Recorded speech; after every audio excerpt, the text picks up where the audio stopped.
Oke, pada episode kali ini Mimin akan menceritakan sebuah film seru yang mengisahkan seorang pemuda yang lahir dengan nasib buruk dan dianggap tidak akan pernah menjadi pahlawan. Takdirnya berubah drastis saat ia turun gunung, berhasil mengalahkan ahli sekte iblis hingga membangkitkan kekuatan besar di dalam dirinya. Adalah bagaimana keseruan dan endingnya. Untuk itu tak usah berlama-lama, langsung saja siapin kopi udutnya dan sama-sama 1, 2, 3 semonggo.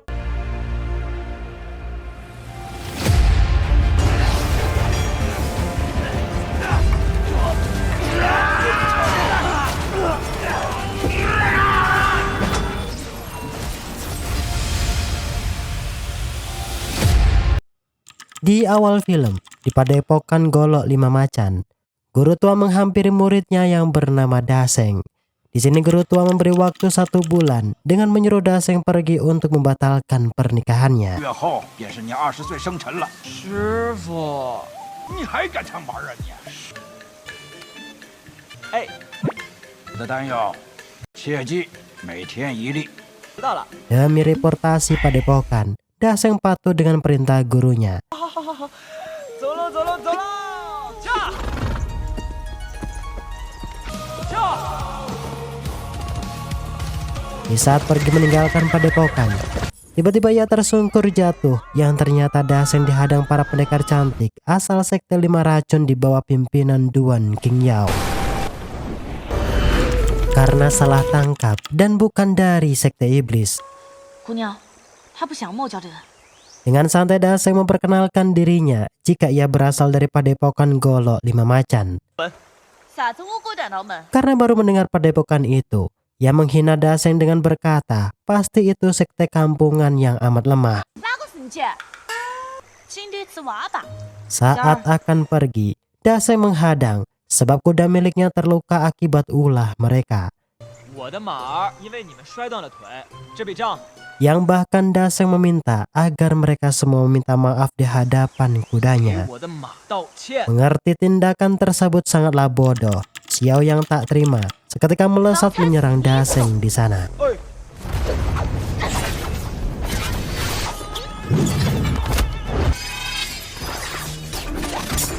Ya, meskipun berasal dari padepokan terpencil, terlihat kemampuan Daseng tak kalah jauh dari pendekar wanita itu.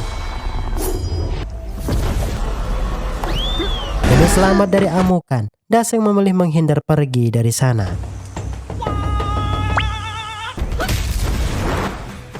Singkat cerita, akhirnya Daseng sampai di tempat tujuannya di kota Gusu.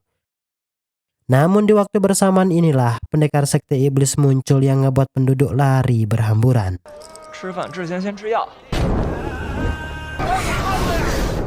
Sedangkan jauh di ujung kulon, kita diperkenalkan sosok gadis cantik. Ia bernama Nona Feng, yang merupakan putri dari perguruan Sifang. Ia merenungi keadaan sebab perguruan dan semua kerabatnya habis diratakan oleh sekte iblis.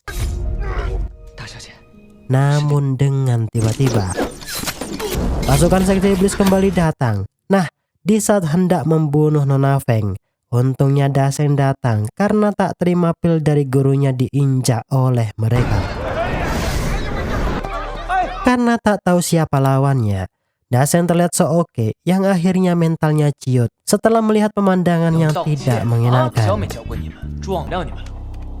Karena tak punya pilihan lain, akhirnya Daseng mengeluarkan kemampuannya yang ngebuat pasukan sekte iblis terhempas terkapar di sana. Namun permasalahan tak selesai di situ, sebab dari luar petinggi sekte iblis sudah hadir. Mereka bernama Yan dan Yung. Lagi dan lagi, Daseng dihina dan dinilai anak kampungan yang tak memiliki bakat apapun seperti pendekar. Di sini Nona Feng berkata bahwa mereka lah yang telah membunuh kedua orang tua dan semua kerabatnya.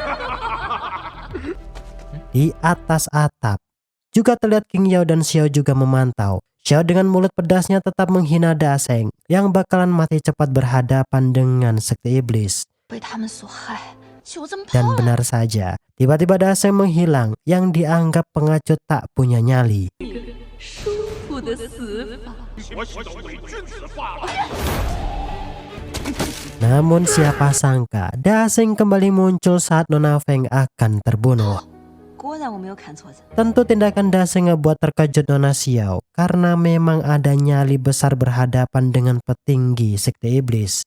Bahkan ia berkata akan menggunakan marga Daseng jika Yan dan Yung berhasil 一 dikalahkan. 个连内力都没得的小道客。彭潇，听起来有几分硬气。 Dengan melihat teknik dan budidaya kungfu yang Daseng miliki, King Yao tak percaya. Sebab ilmu bela dirinya sangatlah sulit untuk ditebak. Dan benar saja, dengan sekali tebasan jurus golok, Yan masuk dalam peti dengan kondisi tak bernyawa. 就开山劈石开始，武当踢云重的影子被运刀劈开了。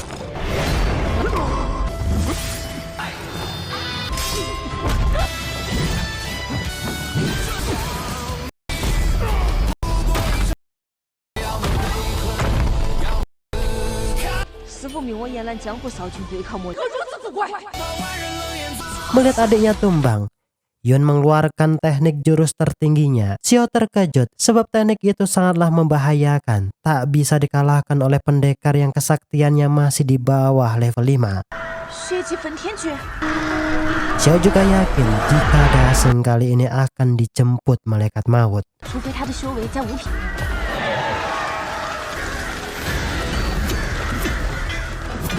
Daseng yang sempat kewalahan. Di sana ia berusaha menyelamatkan Nona Feng. Karena tak ingin bermain cukup lama, akhirnya King Yao dan Xiao dibuat terkejut sebab dengan waktu yang singkat, Daseng benar-benar dapat mengalahkan petinggi sekte iblis tanpa sedikit terluka.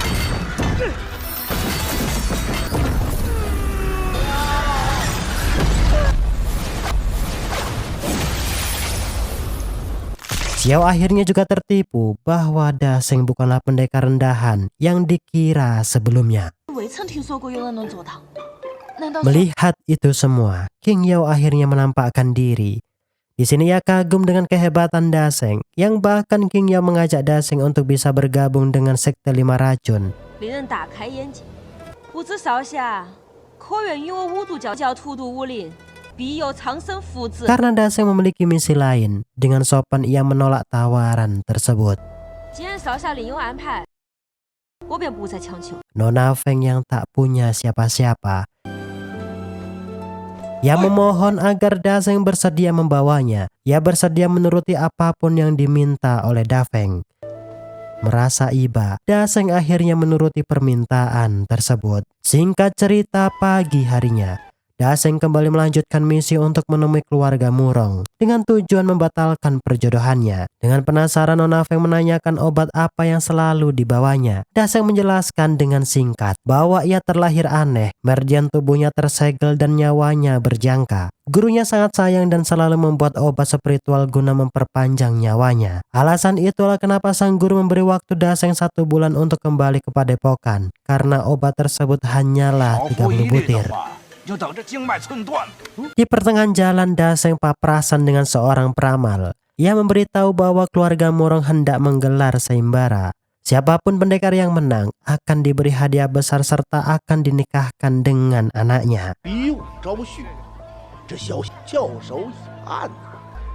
幕中 Melihat penampilan yang kumuh, kehadiran Daseng tak diterima baik oleh penjaga, yang bahkan Daseng dihina tak pantas masuk ke kediaman keluarga Murong. 打你！ Tak selang lama Putri Bing keluar. Seketika Daseng mengenalkan diri sambil berkata bahwa dulu kakeknya Putri Bing dan gurunya telah menjodohkan mereka. Mendengar ungkapan itu, Putri Bing seketika malu. Ia pergi sambil menghina Daseng, lelaki miskin berkeringat busuk, yang bahkan perjodohan itu tidaklah berlaku lagi karena cukup dihina dan direndahkan. Daseng yang akan pergi, tiba-tiba datang putra ternama dari sekte Hu. Ia bernama Lin. Di sini Daseng benar-benar kenyang dengan hinaan. Sampai-sampai Nona Feng tak terima dan berkata jika ada putra ternama bermulut busuk. 你说谁呢？谁嘴臭？ Daseng dan pendekar Lin sempat adu mekanik setitik. Yang akhirnya Daseng memutuskan untuk mengikuti sayembara keluarga Murong demi membuktikan bahwa ia bukanlah orang hina. 而且我会，夫君，我是一定会去的。 Putri Bing yang belum tahu cerita perjodohan, ia menemui ayahnya untuk meminta penjelasan. Sing menjelaskan bahwa dulu keluarga Murong mengalami krisis kehancuran, ditindas pendekar persilatan.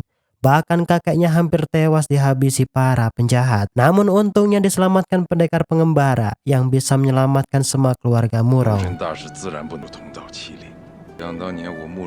Demi balas budi, sang kakek menjodohkan cucunya yang masih mungil, yaitu Nona Bing, dengan murid kesayangannya pendekar itu yang bernama Dafeng.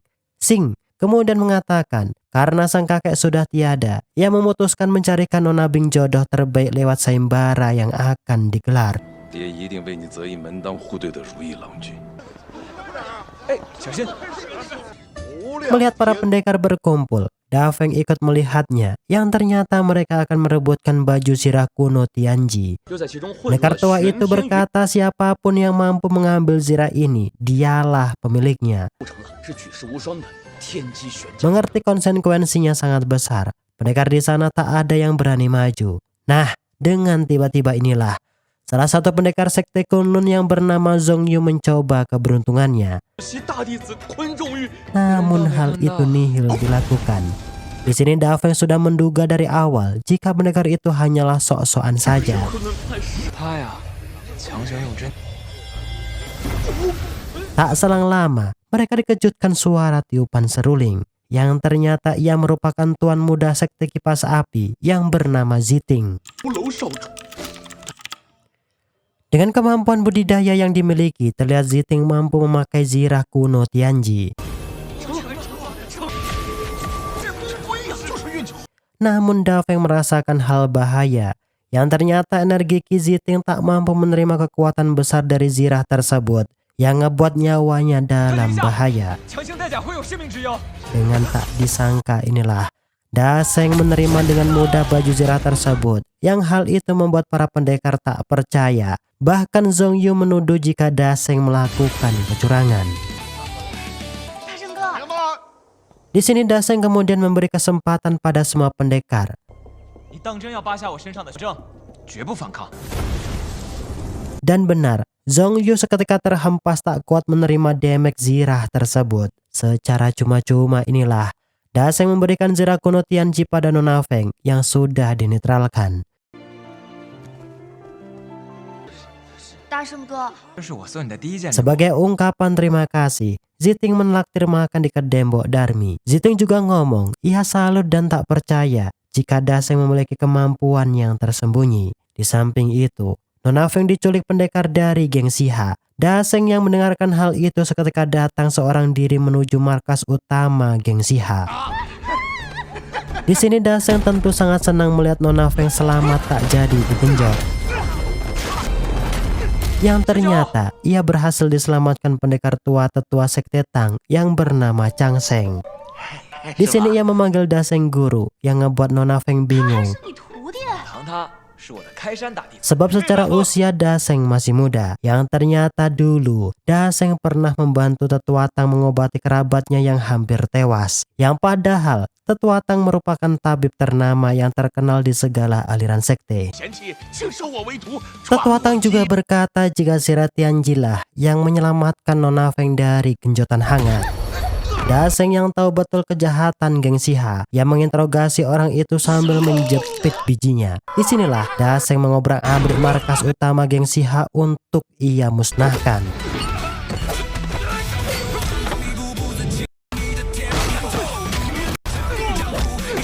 Salah satu geng yang selalu membuat rasa penduduk pun akhirnya hancur. Mendengarkan berita itu tentu King Yao sangat senang dan kagum dengan keberanian Daseng. Wu Yangzi, tetua sekte 5 racun seketika menjelaskan pada mereka bahwa dulu tetua sekte aliran Giok 5 Macan adalah pendekar berilmu tinggi yang pernah menumbangkan 8 petinggi sekte besar.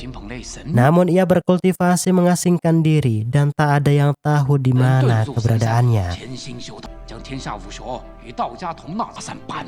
Di sisi lain, di kediaman Tetua Tang. Ia bertanya apakah guru besar sudah mewariskan ilmu energi Qin tanpa wujud padanya. Ilmu itu merupakan ilmu tingkat punjul yang tak tertandingi, serta tak bisa dikuasai oleh pendekar tingkat tinggi sekalipun. Daseng seketika ingat dan berkata, jika guru besar telah mewariskan ilmu itu secara sempurna. Malam harinya terlihat salah satu master iblis bernama Wuki marah besar seusai mendengar kedua muridnya Yan dan Yung dihabisi Daseng. Di sini ia memerintahkan hantu nenek tua meringkus bocah tersebut. Di samping itu juga, Ziting beraliansi dengan sekte iblis untuk memperlancar misinya. Tak selang lama esok harinya, di kediaman keluarga Murong, Daseng diusir tak dibolehkan masuk sebab ia tak memiliki tiket sayembara. Yang untungnya, Ziting datang dengan membawakan tiket agar Daseng bisa ikut sayembara. Setibanya di dalam, Master Kyo menjelaskan di hadapan mereka bahwa sayembara ini akan dinilai langsung oleh Master 8 perguruan besar. Di sini tiba-tiba Lin maju memberitahu semua master dan pendekar untuk mengusir Daseng sebab asal usulnya tidaklah jelas. Namun suasana mendadak hening saat Tetua Murong hadir.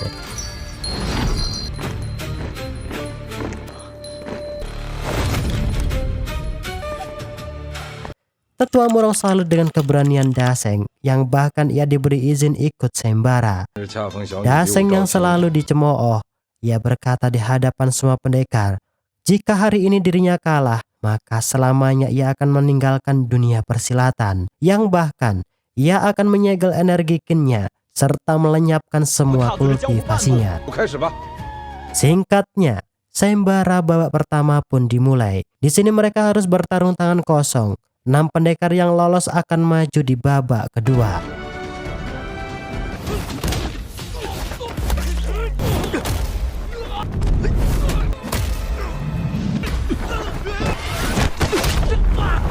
Dengan singkat, mereka berhasil masuk ke babak kedua. Di sela jeda istirahat, Daseng dihampiri pendekar Feng Tang, tuan muda dari sekte Tang, sambil berkata untuk selalu waspada pada Ziting. Ya, di babak kedua, Daseng berhadapan dengan Feng Tang.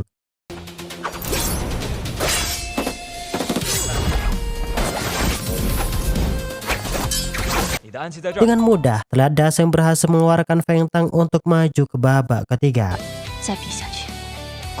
Menyadari nyawa Daseng dalam bahaya, Nona Bing menghampiri sambil menyuruh agar Daseng berhenti ikut sayembara. Di saat Lin akan berhadapan dengan Ziting, di sana Ziting memilih mengaku kalah sebelum tanding. Di babak ketiga inilah Daseng melawan pendekar Lin. Sebelum mulai, Daseng meminta jika Lin kalah, ia harus berlutut di hadapannya sebanyak 3 kali.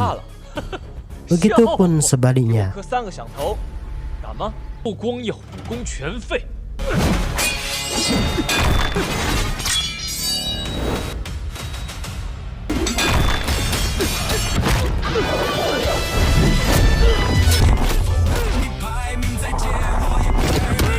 Dengan teknik dan bakat yang mereka kuasai, Telat pendekar Lin benar-benar tak memberi ampun. Namun serangan tersebut bisa di cover dengan mudah, yang hal itu ngebuat 8 master perguruan sangat salut padanya. Namun lagi dan lagi, Zhong Yu berbuat ulah. Ia berkata di hadapan para master jika sayembara ini tidaklah sah, sebab Daseng menggunakan jurus larangan yang berasal dari wilayah timur.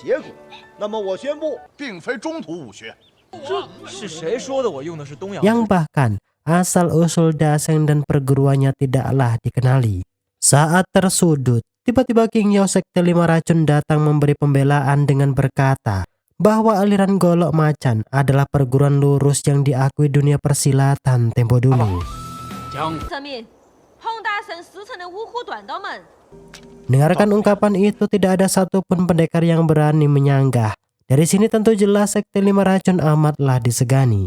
Daseng akhirnya juga membuka suara asal dari mana ia berlatih.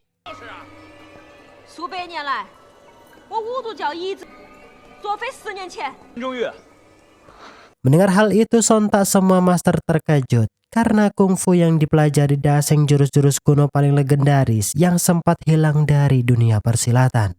那可是江湖上失传极不得这五行遁甲的精要。他竟然能用来捉迷藏。 Tak terima putranya terhina, tetua sekte Hu yang bernama Zeng Seng datang.